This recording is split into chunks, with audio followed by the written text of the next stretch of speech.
El día de ayer hablamos de cuáles son las perspectivas en el curso de este año acerca de la fluctuación en el precio de los combustibles, de las gasolinas, del diésel, del gas LP, del gas natural. Hoy vamos a platicar acerca de cómo podría comportarse la inflación, que al final del día es el elemento que llega a conducir a un crecimiento importante en el precio de los productos. ¿Cómo estará la inflación este año 2022 cuando venimos de un año con una inflación muy alta, muy alta, mucho más alta que en muchísimos años anteriores en la historia de este país? Cerramos en un 7.7%. Saludo este día a la maestra Mar Estrada Jiménez. Ella es la coordinadora de la licenciatura en Economía de la Universidad Iberoamericana aquí en Puebla. Maestra, bienvenida. Gracias por estar con nosotros y le aprecio mucho estos minutos. Hola, buenos días, Juan Carlos. Gracias por la invitación. En primer lugar, empezaría cerrando, digamos, el año 2021. ¿Qué fue lo que condujo en ese 2021 a un incremento inflacionario por arriba del 2020, muy por arriba del 2019? ¿Qué pasó el año pasado que terminamos en ese 7.7% del que estaba hablando? Bueno, empezó una recuperación económica, sin embargo, todos los productos o todas las cadenas de suministro se vieron interrumpidas durante los años anteriores y esto trajo como repercusión pues un incremento en los precios y este incremento en los precios es el al que se le llama inflación, sobre todo en los productos de la canasta básica. Y bueno, esto va a afectar de manera importante a las familias, pero hubo incrementos en todos los sectores, en el sector de servicios, en el sector de las mercancías, lo más afectado fueron los productos agropecuarios, como tú ya mencionabas, también el gas LP y el gas natural. Y bueno, también incluso tarifas de pagos que se hacen, transporte, y pues también hubo un incremento en los combustibles, ¿no? Y los productos básicos que, bueno, son los que las familias consumen todos los días, ¿no? Entonces, bueno, se va a ver afectado, bueno, se ha visto afectado muchísimo el gasto familiar en ese sentido. Y esto, bueno, se debe a esta interrupción de las cadenas de suministro a nivel internacional de productos y el encarecimiento de los energéticos y de los microprocesadores y otros productos que va a llevar consigo pues un incremento en precios.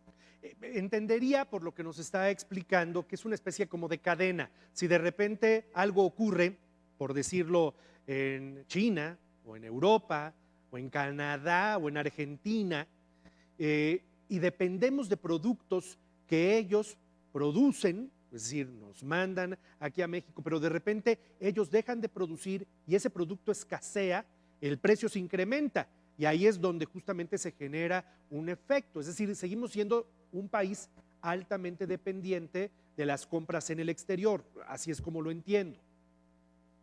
Sí, digamos que en las cadenas de suministro, algunas partes de las mercancías se producen en un país y otras partes en otro o se ensamblan en otro país. Entonces, al verse interrumpidas estas cadenas de suministro, pues se encarecen los precios.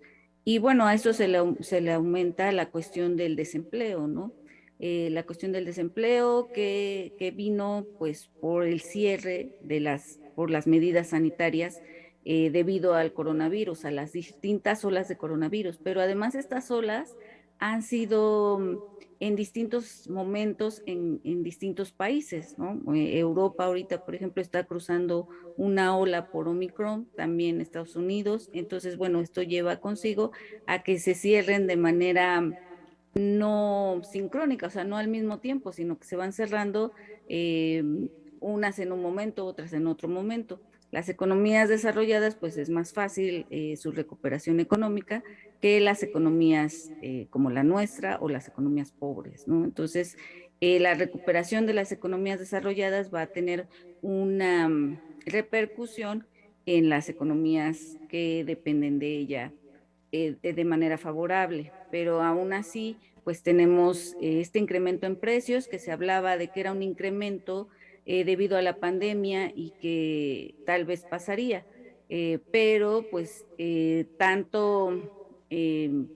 todos los, todas las restricciones sanitarias pues han mermado las economías a nivel internacional. Entonces tenemos efectos inflacionarios no solo en nuestro país, sino en otros países, y pues ya se habla de una desaceleración económica en nuestro país, no solamente debido a la pandemia, sino que esto ha traído consigo en cuestiones estructurales un incremento en precios y una desaceleración económica. Quiere decir que nuestra economía, eh, aunque en 2021 se recuperó un poco, pues no se ha recuperado lo suficiente como para llegar a los niveles anteriores a la pandemia.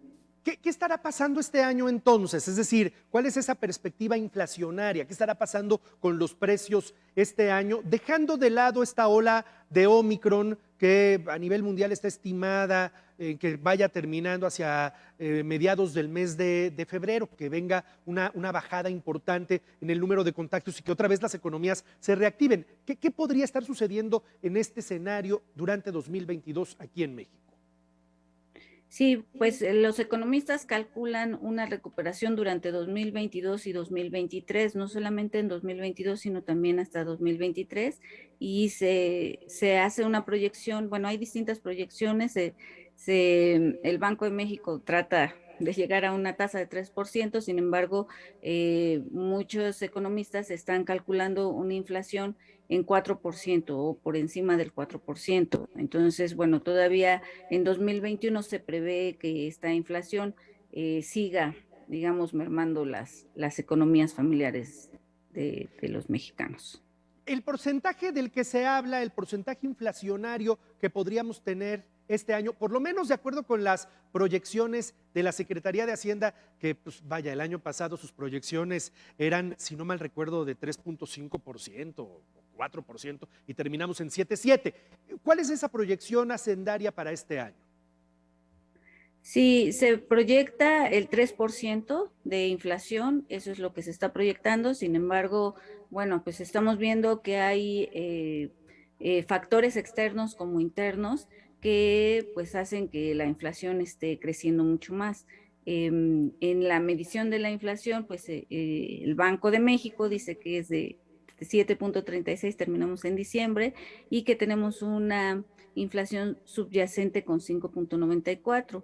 La diferencia entre la inflación, bueno, la inflación subyacente lo que mide es todos los productos que no son volátiles, y esto sirve para tomar las decisiones en cuanto a la tasa de interés, porque sabemos, bueno, nuestro Banco Central o el Banco de México tiene a su cargo la política monetaria y bueno, su principal trabajo es mantener baja la inflación y también las tasas de interés. Nuestras tasas de interés de referencia también ya aumentaron, y esto nos está hablando de una desaceleración económica. Entonces, bueno, pues para este 2022, pues esperemos que continúe la recuperación económica y se puedan bajar estos niveles de inflación y también estos niveles de interés de referencia, porque si no, bueno, sí estaríamos hablando de entrar en una crisis económica. Bueno, pues es el análisis justamente en función de lo que podría estar sucediendo este año. Le aprecio mucho, maestra Mar Estrada Jiménez, coordinadora de la licenciatura en Economía de la Ibero en Puebla. Gracias por estos minutos, le mando un abrazo. Muchas gracias, bonito día.